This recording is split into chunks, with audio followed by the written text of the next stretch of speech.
कंवारी ननद। अंजलि की उम्र लगभग 30 साल हो चुकी थी। वो एक स्कूल में टीचर की जॉब करती थी। अंजलि के घर में उसकी माँ के अलावा उसका छोटा भाई और भाभी भी रहा करते थे। 30 साल की उम्र होने के बाद भी अंजलि की अब तक शादी नहीं हुई थी। इस बात को लेकर अंजलि की माँ रुक्मिणी देवी काफी परेशान रहा करती थी। माँ, मैं स्कूल जा रही हूँ, जरा मेरा टिफिन तो दे दीजिए। अब क्या पूरी जिंदगी मैं तुझे टिफिन बनाकर देती रहूंगी? अरे कुछ सोचा भी अपने बारे में या बस ऐसे ही? क्या माँ, सुबह सुबह फिर वही बातें लेकर बैठ गई। माँ गलत क्या कह रही है अंजलि दीदी? इतनी उम्र हो चुकी है आपकी, माँ कब तक आपकी सेवा करती रहेंगी? भाभी, मैंने माँ को कब कहा कि मेरी सेवा करो? वैसे भी अपना टिफिन मैं खुद तैयार कर लेती हूँ, बस टेबल से उठाकर देने को ही तो कहा था। वैसे अंजलि दीदी, देखा जाए तो टिफिन उठाकर देने की उम्र तो आपकी है। आपका अपना घर परिवार बच्चे होते तो ये जिम्मेदारी आज आप पूरी कर रही होती।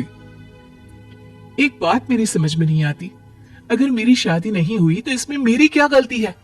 और तुम सब लोग मेरे पीछे क्यों पड़े रहते हो? अरे कुछ कहना क्या पीछे पड़े रहना होता है?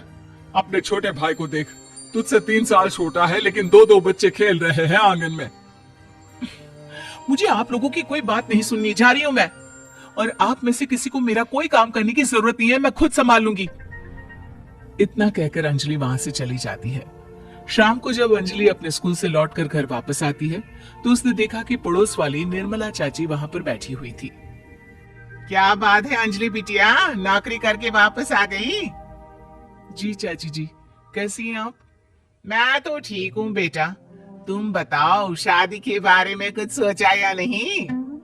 अरे रहने दीजिए ना, इससे तो शादी की बात करना ही बेकार है। कुछ भी कहो तो गुस्सा करती है, बात बात पर आंखें दिखाती है। माँ, आप ऐसा क्यों कह रही है? मैंने कब आप पर गुस्सा किया?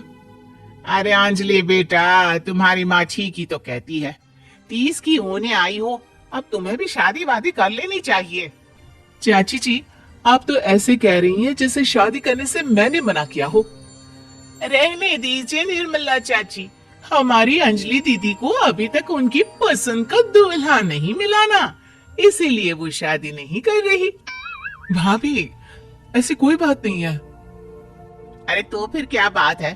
तुम्हारी माँ ने तुम्हारे लिए इतने रिश्ते ढूंढे लेकिन तुम्हें कोई पसंद ही नहीं आता। क्या है ना चाची जी, हमारी ननद रानी नौकरी जो करती है, ऐसे ही थोड़ी ना किसी को पसंद कर लेंगी। अरे भाई, नौकरी का घमंड है तो बात अलग है, कोई और बात हो तो बताओ, कोई रास्ता निकाला जाए। नहीं नहीं चाची जी, कोई बात नहीं है, बस मुझे अभी तक अपनी पसंद का कोई मिला नहीं है। सुन लिया आपने? इस लड़की के तो पर निकल आए हैं और इतनी उम्र में अपनी पसंद का कोई मिलेगा भी नहीं इसे। माँ, आप मेरी शादी को लेकर हमेशा मुझे ताने क्यों मारती रहती हैं? अपनी माँ की बातें तो ताने लगती है। ताने हैं? बताओ, मैंने कुछ गलत कहा क्या? देखो, ये सब छोड़ो, मेरी दूर की बुआ का बेटा है, उसकी अभी शादी नहीं हुई है, उम्र होगी कोई 34-35 साल। आप कहें तो बात आगे बढ़ाऊं? अरे हाँ हाँ, क्यों नहीं, ये भी कोई पूछने की बात है। अरे जल्दी से लड़के को यहाँ बुला लो। माँ, आप मुझसे पूछे बिना मेरी शादी की बात करने जा रही हैं, और मेरी उम्र 30 भी पूरी नहीं हुई है। निर्मला चाची कह रही है कि वो लड़का 35 साल का है। अंजलि दीदी, आपको क्या लगता है इस उम्र में कोई फिल्म का हीरो आएगा आपके लिए? देखिए, अब पसंद और नापसंद की बात तो रहने दीजिए, पसंद करने की उम्र तो आपकी निकल चुकी। अब तो जो भी मिले उसी से शादी कर लीजिए, इसी में भलाई है। तेरी भाभी बिल्कुल ठीक कह रही है। अब जैसा रिश्ता मिले उसके लिए हाँ कर देना, ताकि हम भी गंगा नहाए। ठीक है, चलिए मैं उस लड़के को कहती हूँ, वो कल ही अंजलि को देखने आ जाएगा। अगले दिन निर्मला चाची के दूर का रिश्तेदार अंजलि को देखने उसके घर आता है। उसका नाम था अजय। अंजलि जी, तो आप नौकरी करती हैं, वो भी स्कूल में? जी हाँ, मैं स्कूल में टीचर हूँ। हमारी बेटी बहुत होशियार है। अरे पढ़ने लिखने में इतनी होशियार है, इसीलिए तो इसकी नौकरी लगी है स्कूल में। हाँ हाँ ठीक है आंटी जी, जरा मुझे भी तो बात करने दीजिए आपकी बेटी से। जी पूछिए ना, क्या पूछना चाहते हैं? अंजलि मैडम, ये तो बताइए कि आपने अभी तक शादी क्यों नहीं की? बस ऐसे ही, कहीं कोई रिश्ता पसंद नहीं आया इसलिए। लेकिन क्या मैं आपसे पूछ सकती हूँ कि आपने शादी क्यों नहीं की? अंजलि, क्या कर रही हो तुम? लड़कियों को इस तरह की बातें नहीं शोभा देती। रहने दीजिए आंटी जी, आपकी बेटी काफी पढ़ी लिखी है, मैं उनके सवाल का जवाब दे ही देता हूँ। वो क्या है ना, मुझे भी अभी तक अपनी पसंद की कोई लड़की नहीं मिली। अच्छा अच्छा, कोई बात नहीं। वैसे आपकी तनख्वाह कितनी है? कितना कमा लेती है महीने का? जी यही कोई 25,000 महीने। बस 25,000? इतने से क्या होता है? इतने से तो आजकल घर भी नहीं चलता। आपके कहने का क्या मतलब है? अरे मैं तो ये सोच कर आया था कि नौकरी वाली लड़की है, आराम से 40,000 कमाती होगी। माफ कीजिएगा, आपका और मेरा रिश्ता नहीं हो सकता। जी कोई बात नहीं, मुझे भी आपके साथ शादी करने में कोई इंटरेस्ट नहीं है। अंजलि, किस तरह की बात कर रही हो? घर आए रिश्ते को ठुकरा रही हो तुम। दीदी, अब इस उम्र में आपको इतनी अकड़ नहीं दिखानी चाहिए। अच्छा खासा रिश्ता हाथ से निकल गया, कहीं ऐसा ना हो कि जिंदगी भर कुंवारी ही रह जाओ आप।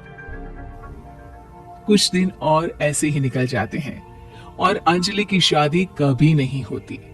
अंजलि के परिवार वाले बिंदास उसे ताने मारते रहते हैं, लेकिन अंजलि एक बड़ी नौकरी की तैयारी करती है और उसमें सिलेक्ट होने के बाद अंजलि को एक बहुत बड़ी नौकरी मिल जाती है। अब तो दीदी के नखरे और भी ज्यादा बढ़ जाएंगे भाई।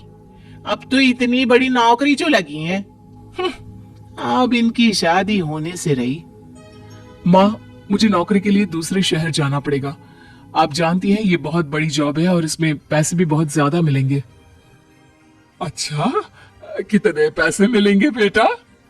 माँ, मुझे हर महीने 90,000 सैलरी मिलेगी। क्या? अरे वाह वाह, ये तो बहुत अच्छी बात है। लेकिन फायदा क्या? कितने भी पैसे मिले, शादी तो हुई नहीं ना तुम्हारी। अंजलि नौकरी करने के लिए दूसरे शहर में चली जाती है और जब कुछ महीनों के बाद वो वापस घर आती है तो उसे अपने पति के साथ देखकर उसके घर वाले हैरान रह जाते हैं। अरे अंजलि, तूने शादी कर ली और हमें बताया तक नहीं। और दामाद जी करते क्या है? इतनी बड़ी कार है उनकी।